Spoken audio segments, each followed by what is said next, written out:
Olá, boa noite. Hoje é segunda-feira, dia 9 de setembro de 2013. Está no ar mais uma edição do TVU Notícias, aqui pela TV Universitária.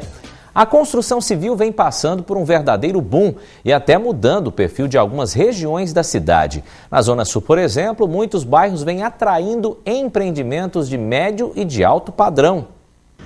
Circular pela Zona Sul é como estar em um verdadeiro canteiro de obras. Nos últimos anos, esta região ganhou novos condomínios, ganhou um dos maiores shopping centers da cidade e algumas universidades se consolidaram por aqui.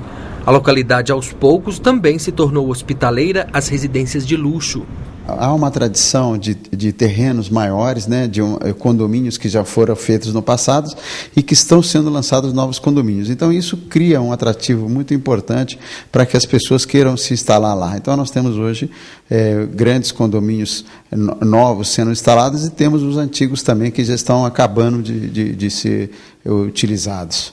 Infraestrutura, conforto e desenvolvimento são apenas alguns dos fatores que contribuem para o crescimento aqui da Zona Sul. Por aqui nascem empreendimentos novos a cada dia. São torres que terão até 20 andares, o que muda um pouco as características da região. Por enquanto, a verticalização só está no papel, mas uma tendência dos grandes centros começa a aparecer. É o conceito de home office, ou seja, o escritório de trabalho no mesmo prédio residencial.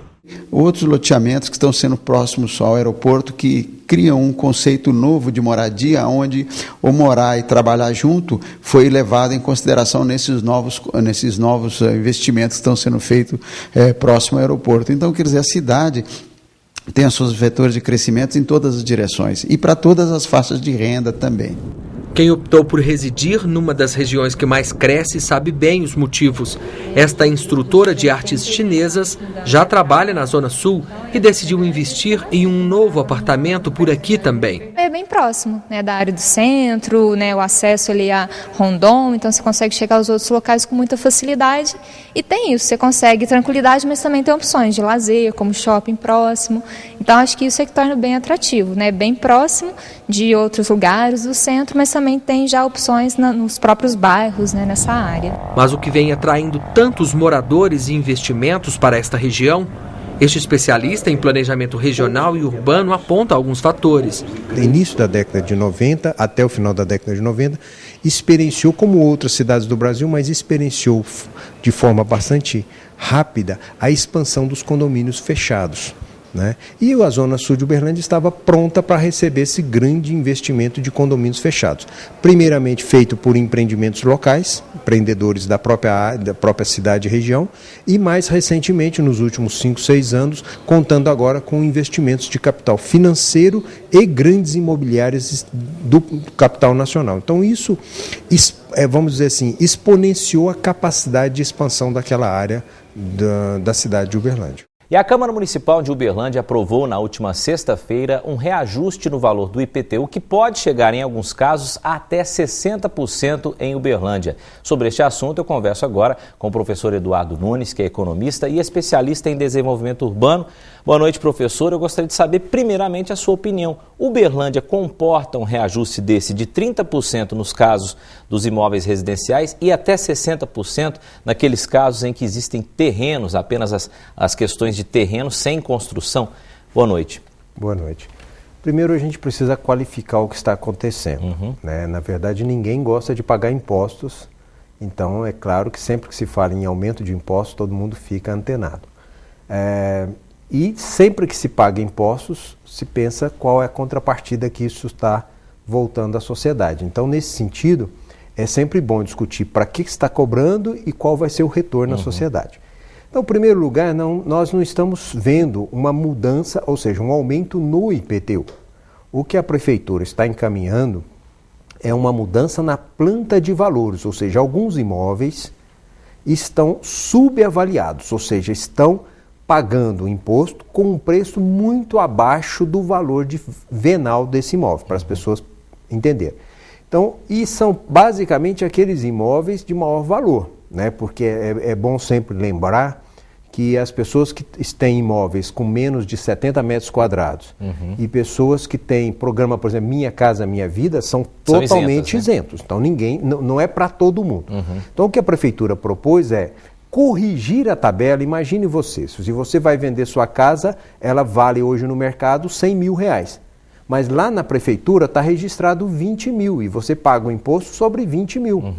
Então o que está se corrigindo é 30% naquele 20 para depois calcular o IPTU em cima desse valor. Então esse é um procedimento que a prefeitura tem que fazer e o que a sociedade devia estar mais preocupada, né, claro, é o que é que se vai fazer com esse dinheiro arrecadado, ou seja, se ele vai ser bem empregado na melhoria das vias, na melhoria das praças, no retorno que ele vai dar à sociedade. E lembrando, vai pagar mais quem tem imóveis mais caros e pagar menos a população que tem. Isso influencia de certa forma, por exemplo, na economia da cidade, de uma forma, podemos falar do comércio da cidade, nas pessoas que têm imóveis comerciais, como é que fica essa situação? Não, eu acho que é um sinal duplo. Ele pode ser positivo em alguns casos. Por quê? Porque ele diminui um pouco a especulação. Né? Então isso favorece aquele investidor que quer o imóvel para construir um comércio, para construir uma indústria, para buscar habitação. Então ele, de alguma forma, que esse era o grande objetivo do Estatuto das Cidades, né, votado lá, né, no Brasil em 91, mas que a maioria das cidades brasileiras, e Uberlândia em particular, não conseguiram ainda colocar em prática. Ou seja, fazer com que os imóveis melhor localizados, né, que têm maior possibilidade de desenvolvimento, paguem o preço daquela benfeitoria. Então, o que nós vimos hoje na cidade de Uberlândia? Uma cidade moderna, uma cidade progressista, mas tem muito terreno, muito espaço em que a prefeitura tem que colocar lá rede de esgoto, energia elétrica, asfaltamento, meio-fio, sem nenhum mas nenhuma edificação. Então, isso é que prejudica a sociedade, né? E é uma correção. É claro que se estivéssemos falando em valores absurdos, nós poderíamos estar então dizendo, não, isso é contra a sociedade. Mas o que está se discutindo nesse momento é uma correção de um valor que está muito subavaliado. Quer dizer, veio de um impacto grande porque a quantidade que se coloca de aumento é um acumulado, seria mais ou menos isso. Ou seja, a prefeitura passou muitos anos sem fazer isso, isso é uma obrigação da prefeitura fazer essa correção, ela passou muito tempo sem fazê-lo, a nova prefeitura entrou e está buscando fazer essa correção, ou seja, buscando recuperar que aqueles que têm imóveis paguem pelo que tem. É só essa questão que é importante. Tinha uma discussão entre a questão de locatário e o dono do imóvel, quem deveria pagar seria, quem paga é o locatário e na verdade quem deveria pagar seria o dono do imóvel. Tinha uma discussão muito quente sobre esse assunto na Câmara. Na opinião do senhor, como é que deveria ser feito isso? Qual seria a melhor forma de resolver essa situação, já que existem muitos donos de imóveis que possuem vários imóveis na cidade, portanto são alugados e não pagam IPTU? Isso é uma outra questão, ou seja, a mesma vem no mesmo diapasão da anterior, ou seja, você tem uma cidade que você tem muitos imóveis vazios porque você tem poucos proprietários. Da mesma forma, tem muitos imóveis na cidade alugados de poucos proprietários. Normalmente isso reza no contrato, ou seja, quem vai pagar é o proprietário ou o inquilino. Então, se no contrato está que é o inquilino, a maior parte dessa correção do valor do IPTU vai cair nas costas de quem realmente está pagando e não é necessariamente o especulador fundiário. Tá certo. Professor, infelizmente o tempo acabou, mas muito obrigado pelas explicações e volte sempre aqui para debater alguns assuntos sobre isso. Podemos discutir isso e acho importante a sociedade se esclarecer primeiro antes de ser contra o projeto. Tá certo, muito obrigado. Previsão do tempo em Uberlândia, céu aberto e de previsão de chuva. A mínima prevista é de 15 graus e a máxima 32. Veja como fica o tempo em outras cidades da região. Em Ituiutaba, céu parcialmente nublado pela manhã, não deve chover, mínima de 18 graus. Sol entre nuvens em Paracatu, à tarde tempo estável, mínima de 16 e máxima de 30 graus. Amanhã em Santa Vitória amanhece ensolarado, não deve chover, mínima prevista de 19 e a máxima de 34 graus. Predomínio de sol pela manhã em Monte Alegre de Minas, não há possibilidade de chuva, a temperatura varia entre 17 e 32 graus. E depois do intervalo, os detalhes da Semana Internacional do Café, que acontece em Belo Horizonte. A gente volta em instantes.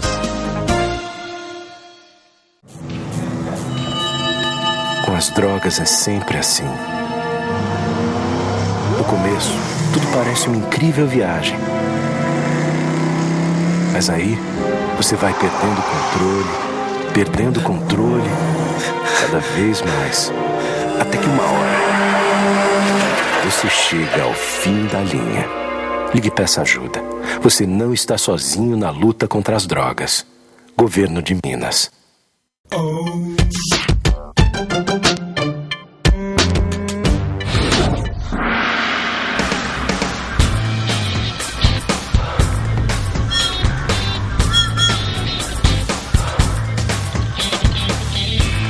Só é motorista quem é habilitado.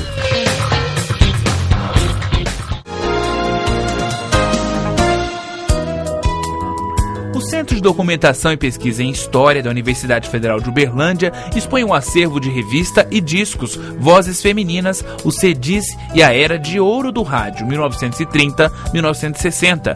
A exposição acontece a partir de 26 de agosto e o público poderá visitar o acervo de imagens e discos até o dia 30 de novembro de 2013. A exposição tem entrada gratuita e grupos poderão ser acompanhados por guias.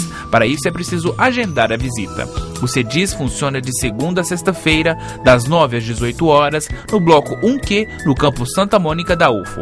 Mais informações pelos telefones 3239-4236, 3239-4501 ou pelo e-mail cdhis@ufo.br. E começou hoje em Belo Horizonte a Semana Internacional do Café, o evento que vai sediar a 8ª edição do Espaço Café Brasil, mais importante do setor na América Latina.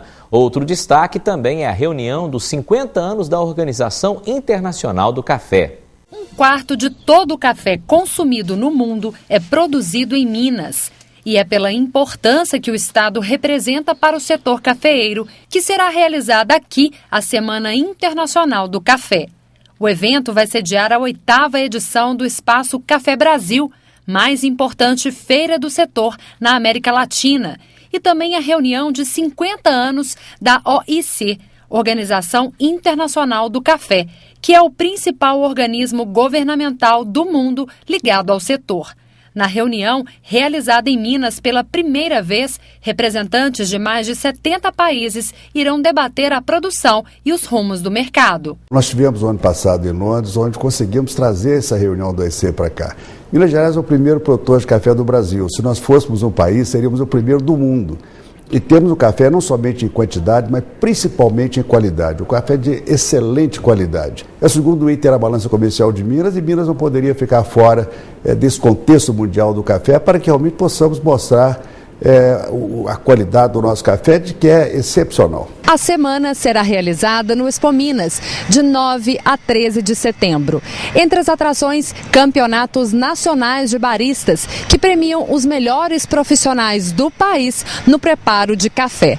Também serão realizados eventos inéditos, entre eles a 4ª Conferência Internacional de Cafés Arábicas Naturais, realizada pela primeira vez no Brasil, e a pré-seleção do Cup of Excellence, principal concurso de cafés especiais do mundo. Nós estamos convidando gente do mundo inteiro para que possamos aí, para as pessoas possam vir para Minas, conhecer a potencialidade, fazer visita inclusive em loco nas fazendas produtoras de café, mostrar que realmente Minas produz um café altamente sustentável, um café de altíssima qualidade, não somente em quantidade, mas principalmente em qualidade. A Semana Internacional do Café é uma realização da Secretaria de Estado de Agricultura, Pecuária e Abastecimento.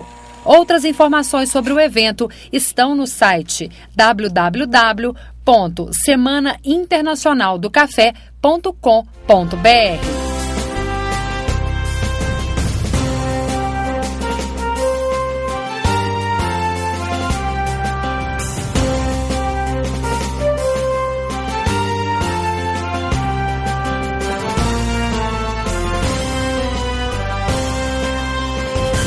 E já estão abertas as inscrições para o primeiro simpósio de auditoria e governança que vai acontecer na UFO no próximo dia 23. Para falar sobre este assunto, eu vou conversar agora com o Vidigal Fernandes Martins, que é coordenador do evento. Vidigal, professor, muito obrigado pela presença. A primeira coisa que eu quero saber é o que é este simpósio que vocês estão fazendo sobre auditoria e governança. Boa noite. Boa noite. Primeiramente, nós estamos vivendo um momento privilegiado da profissão dos contadores no Brasil. O Brasil, ele acaba de adotar os padrões internacionais, tanto de contabilidade quanto de auditoria. E além de tudo isso, a profissão contábil no Brasil este ano está fazendo um trabalho no sentido de fortalecimento 2013, o ano da contabilidade no Brasil. E além do mais, 22 de setembro é o dia do contador. Quer dizer, tudo então, está tudo um ponto positivo para se realizar esse simpósio no dia 23. E nesse sentido, a Faculdade de Ciências Contábeis, juntamente com o seu Núcleo de Auditoria, Perícia e Governança Corporativa, com o apoio da Contábil Empresa Júnior, dos alunos da Faculdade de Ciências Contábeis, está propondo então o primeiro simpósio nacional de auditoria e governança corporativa. Quer dizer, vocês vão discutir alguns temas lá baseados nessa questão de auditoria e governança. Tem muita gente que até entende o que é auditoria, mas a governança, o que seria então? Seria muito mais no sentido de trabalhar os processos de governança corporativa das organizações e como é que se dá essa interação entre os comitês de governança com o trabalho dos auditores independentes, aqueles que vão emitir um relatório de opinião sobre as demonstrações contábeis que estão sendo auditadas por aqueles profissionais. E o mais importante é discutir como é que se dá essa relação a partir do momento em que o Brasil adota os padrões internacionais de auditoria.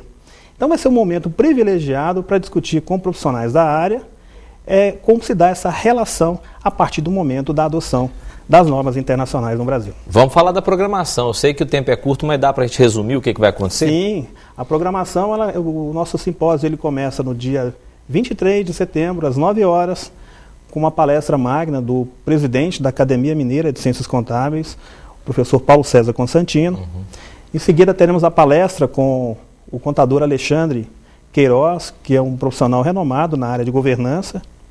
E o simpósio tem um intervalo no período da tarde, retornando no período noturno, onde nós teremos palestras e uma mesa redonda com auditores de Uberlândia e alguns auditores que atuam no Brasil. Pois é, e quem que pode participar, como se inscrever? Dá o recado final aí para chamar Quem pode participar são alunos de Ciências Contábeis, alunos da própria Universidade Federal de Uberlândia, profissionais. Para inscrição, o e-mail é inscriçãonag@gmail.com.br. Além do mais, nós temos uma sessão para apresentação de trabalhos. Os trabalhos podem ser enviados pelo site www.contabiljr.com.br. Então, neste caso, para os trabalhos e no e-mail, no Gmail, é para as inscrições. Para as inscrições. Né? Tá certo. Onde, só para terminar, onde vai ser? Que hora? O senhor já falou que começa às 9 horas, mas só repetindo o local do evento. Auditório 5RB 320. Auditório 5RB 320, né? 5RB, desculpa. 5RB, tá certo. Muito obrigado, professor. Bom evento para vocês. Tomara que vocês tenham muito sucesso e volte sempre que precisar. Obrigado e boa noite. Um abraço. E já estão abertas as inscrições para participar da roda de conversa com o tema Planejamento e Aula Universitária. O objetivo é possibilitar um espaço aberto e diálogo e formação continuada dos docentes universitários entre as diferentes áreas de conhecimento. O evento será realizado nos campi de Monte Carmelo na quinta-feira e também em Patos de Minas na sexta-feira. As inscrições podem ser feitas neste endereço que aparece aí no seu vídeo, portanto é só você prestar atenção. Daqui a pouco, apaixonados pelo jogo de xadrez se reúnem para uma palestra sobre estratégias de jogo. A gente volta já.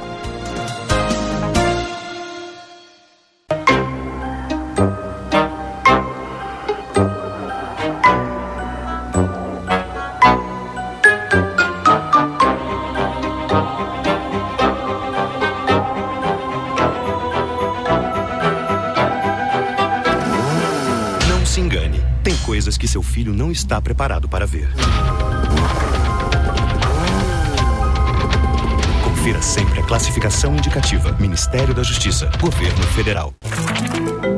Estamos aqui no CIEP do Rio de Janeiro para mostrar como o governo federal, em parceria com estados e municípios, está melhorando a educação pública em todos os níveis. E como não há educação de qualidade sem professores valorizados e estimulados, o Ministério da Educação está proporcionando uma série de benefícios para quem ensina na rede pública. Nos últimos anos, foi dada mais atenção para a questão do salário, possibilidade de a gente fazer cursos, capacitando. Quanto mais o governo investe nesse professor e nesse ensino, país melhor, país mais desenvolvido. Como você vê, já avançamos bastante, mas muito ainda precisa ser feito. Melhoria da qualidade da educação. É disso que o Brasil precisa. É isso que o Brasil está fazendo. E com a sua participação, pode fazer muito mais. Informe-se no portal do MEC. Ministério da Educação, Governo Federal.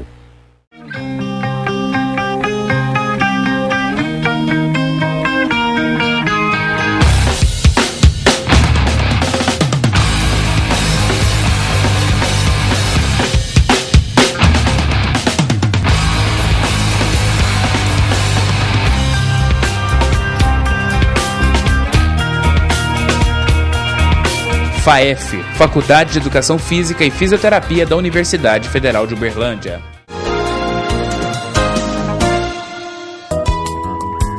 A Diretoria de Sustentabilidade Ambiental da Prefeitura Universitária da UFO promove o primeiro seminário Resíduos Químicos nas Instituições de Ensino. Será no dia 13 de setembro, a partir das 9 horas da manhã, nos anfiteatros G e H do Bloco 5O, Campus Santa Mônica. Durante o evento também será lançado o Manual de Resíduos Químicos da UFO, uma publicação que oferece diretrizes para as unidades produtoras de resíduos químicos e microbiológicos. Inscrições gratuitas pelo site www.ufo.br. Apaixonados pelo jogo de xadrez se reúnem para uma palestra sobre estratégias do jogo. Quem pretende começar na modalidade também pode participar. Quem tem mais informações para a gente é o repórter Luiz Otávio Petri. A palestra Estratégias do Xadrez do Tabuleiro para a Vida acontece nesta próxima quarta-feira. Nós teremos maiores detalhes com o coordenador do projeto Xadrez na UFA, o Fernando Oliveira. É uma novidade na UFA essa palestra, não é, Fernando? Sim, pela primeira vez nós iremos receber em Uberlândia o grande mestre de xadrez, Rafael Leitão. Né?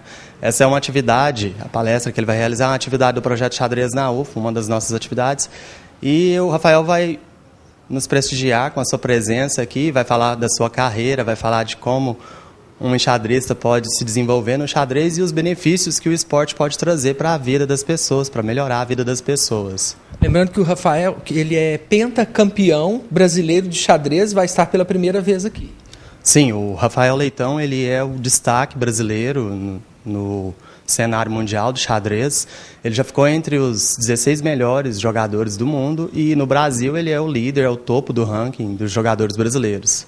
Agora, Fernando, o xadrez é um jogo de estratégia, um jogo de raciocínio lógico, um jogo que exige decisão. Tem havido muita adesão desde que o programa foi lançado no início desse ano aqui na UFA?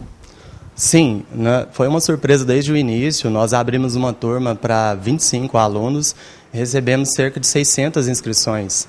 Então tivemos que fazer uma seleção mediante prova de raciocínio lógico e para atender essa demanda nós criamos um curso online para que as pessoas possam fazer das suas casas, que já está disponível no site do projeto. Quem quiser participar ainda pode procurar o programa? A nossa intenção é abrir novas turmas para o ano de 2014. Né? Então a gente convida a comunidade, quem tiver interesse em aprender xadrez, a ficar atento nas nossas informações, no nosso site, na nossa página no Facebook, para poder acompanhar a divulgação desses novos cursos. Ok, Fernando, obrigado pela atenção. Lembrando que a palestra acontece nessa quarta-feira, é aberta ao público, basta se inscrever. Com você, Kelson. O PET Educação Física realizou na sexta-feira uma oficina do esporte Orientação. Foi uma oportunidade para os estudantes conhecerem melhor a técnica do esporte e praticar atividade ao ar livre. Da sala de aula para a prática. O esporte de orientação, que alia o raciocínio lógico com o preparo físico, foi o tema da oficina realizada pelo PET da Educação Física.